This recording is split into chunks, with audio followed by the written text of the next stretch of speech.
What's going on YouTube? WestHobbiesRC. So today we are back with a what should be your first helicopter video. So we have a couple different helicopters lined up here on the table, starting from a fixed pitch all the way up to the raw 420. And these are going to be the main sizes that we are going to go over in today's video. So hit that like button, hit that subscribe button, turn on the notification bell. Let's get started.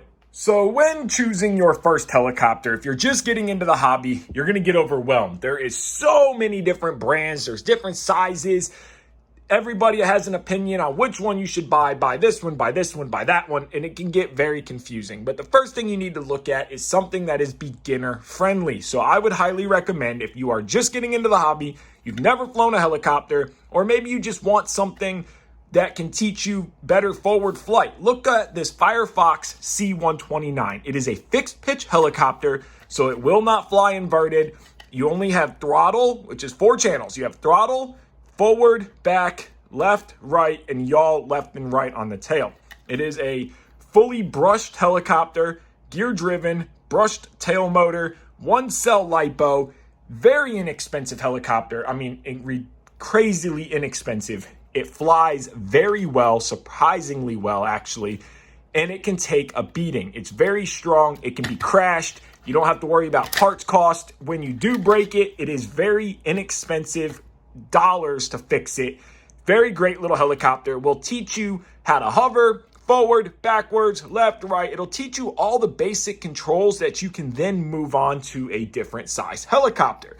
So my recommendation, get a Firefox C129 for your first helicopter. Now we are going to move on to the collective pitch ranges. So what that means is not only do we have our normal forward, back, left, right, yaw left, right, but now we have positive pitch and we have negative pitch. So now these helicopters are fully 3D capable and you have a full range of control. Now this is the all-new Goose Sky S1. This is a fantastic little helicopter. And the one thing about all of these helicopters that we're going to go over is they can be tuned and adjusted to fly for a beginner to crazy smack 3D pilots. Now you can pick up this helicopter in a ready-to-fly form, so you get everything you need to go out and fly the helicopter. It's a little bit more money, but it is a very inexpensive and durable helicopter to crash. It will teach you everything you need to know. And again, part cost is very inexpensive. Now we are going to move on to the Goose Sky S2. Now this helicopter is significantly bigger than the S1, about twice the size. It's a lot bigger presence in the air. Costs a little bit more than the S1, not a crazy amount difference, but it is a jump up in price, and it's still inexpensive to crash. It's going to be a lot easier for you to see. So if you're a little bit older or your eyesight is not the best, I would recommend starting with something this size, a 200 class helicopter, over something as the S1 100 class helicopter, because this is significantly easier to see. Again, full collective pitch, full 6-channel controls. Now both they have auto level, so when you let off the stick, the helicopter will return to level, but you still have full control and it will not hold it there. But if you get into trouble, you can let off. So the S2 is a great, or any 200 class helicopter is a great model. And again, both this one, the S2 and the S1, come in ready to fly packages. So you get everything you need out of the box to get you flying. Now, when you have mastered the smaller class, the S1, the S2, or the 200 class helicopters, and you are ready to move up, personally, this size is what I would recommend as a beginner helicopter. I would not recommend jumping up into the 380 class and the 420 class helicopters because of a couple things. Number one, size. You have to build these. They do not come in a ready-to-fly package unless you get like something like a Blade Fusion 360 is the only 380 class helicopter that comes ready to fly. But when you get into this size of a helicopter, you start getting into crash costs go way up and the safety factor goes up. You have to remember, these are spinning blades. They spin at a high RPM and they are carbon fiber. They can do a lot of damage. So safety is a big thing to take into consideration.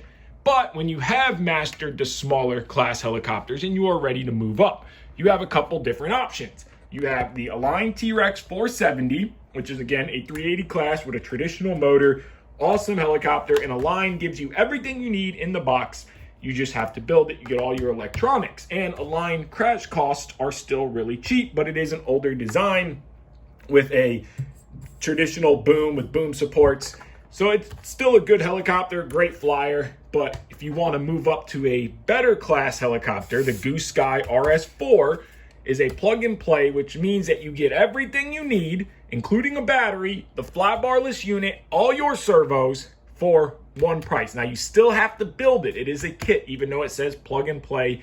It's still a kit, but the Goose Sky parts are relatively inexpensive. It's a great flying helicopter. It crashes relatively well, and you can learn a lot on it. And then when you are ready to move up, you can either pick the Goose Sky, or if you want something better, you can go with SAB.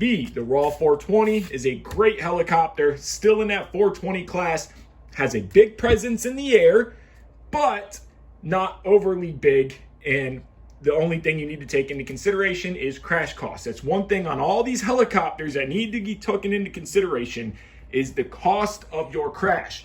Because nothing is worse than when you are learning and you crash your helicopter, you can't afford to fix it, it gets you discouraged and you want to get out of the hobby, and that's not what we want to do here.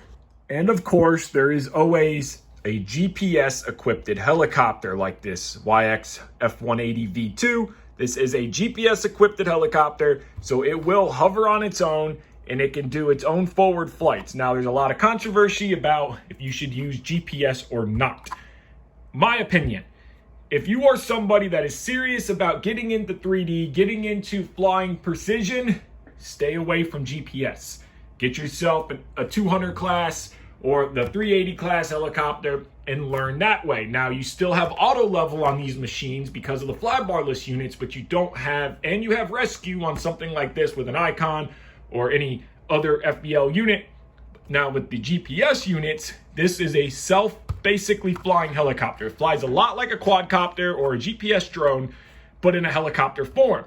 If it's a kid that's getting into the hobby, or you're a little older and you just want to fly around, I think GPS can be good for that.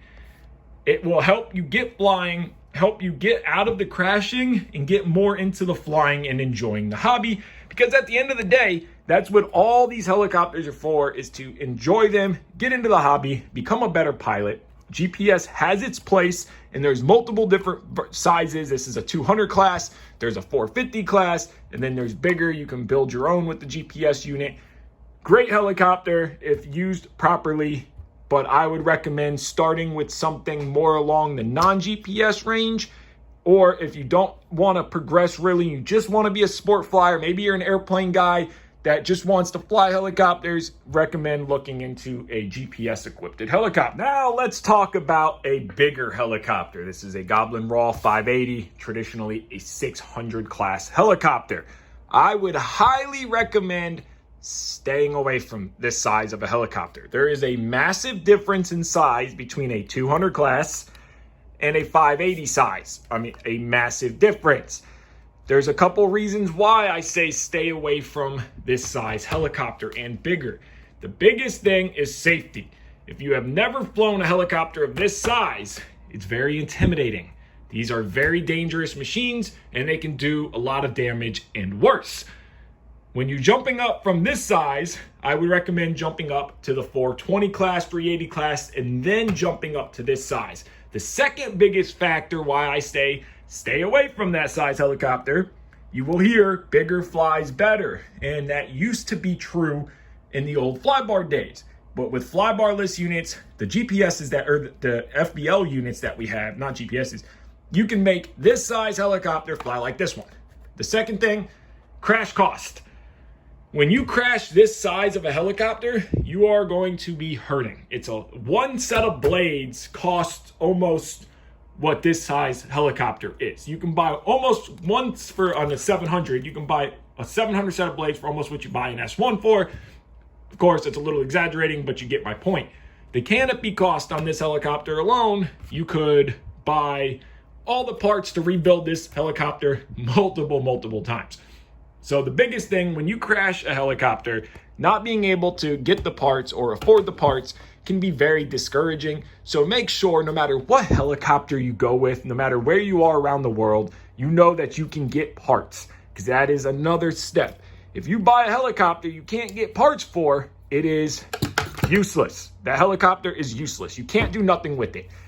Old school helicopters, you get a good deal, stay away from it. If you can't get parts, they are useless. You might as well just throw them in the trash and lose the money and start over. So parts cost, parts availability is a big factor, and your flying area is a big factor. If you can't fly a 600, 700, or even 500 class helicopter, then don't even look at them. Get yourself 100 class, 200 class, 380, 420 class. So there is my what helicopter I would recommend for you to get. We have them all laid on the table now. You can really see the size difference in the 580s and bigger. I can't stress that enough. When you're getting into helicopters, start small, work your way up the ladder. Do not jump right into a big helicopter for a couple reasons, and we already went over those, but the biggest thing is safety. The second thing is crash cost. And again, when you're looking at a model, no matter what brand, make, or anything it is, they're all good. All helicopters on the market today are really good. You can't go wrong. Just make sure you can get parts. Parts cost, put that into consideration, and make sure your flying area is equipped to where you are, and go to a flying field. If you have a local flying field, see what everybody else is flying. If everybody at your flying field is flying SAB, look at an SAB because of parts availability and support. You can have questions. If everybody's flying on a line helicopter, look at a line. If everybody's flying Goose Sky, OMP, YX, so on and so forth. There's so many different great brands. So I want to end this video off here. I hope this has answered some of your guys' questions on what should be a great first helicopter, what should be a great second step-up helicopter, and what should be just a good helicopter to purchase. So I want to thank you guys so much for watching this video. If you haven't already, smash that like button. Hit that subscribe button. Take care and have a great day.